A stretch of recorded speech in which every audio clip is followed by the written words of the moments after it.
चौधरी साहब पे तो मुझे तरस आता है। अपनी बनी बनाई इज़्ज़त जो है ना खाक में उन्होंने मिला दी। अब क्या तमाशे कर रहे हैं। अभी आप चीफ़ सेक्रेटरी को बुला लें, अभी आप आईजी को बुलाएं, वो नाक रगड़े हमारे सामने, वो माफ़िया मांगे, हमारे केस सारे ख़त्म कर दें। तो ये इस तरह की ब्लैकमेलिंग तो अब नहीं चलेगी।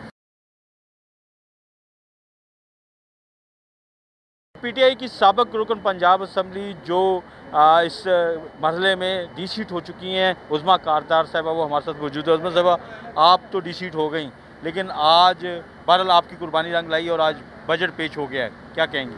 जी, अल्हम्दुलिल्लाह। देखें, ये मेरा और आपका कोई ज़ाती झगड़ा नहीं है। ये 12 करोड़ अवाम का हक था।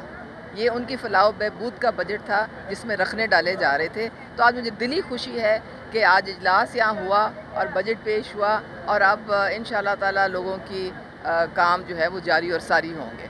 तो आपके ख़्याल में जो ईवान इकबाल में इजलास हुआ, ये कॉन्स्टिट्यूशनल है? और वो जो इजलास हुआ पंजाब असम्बली में चौधरी साहब ने करवाया?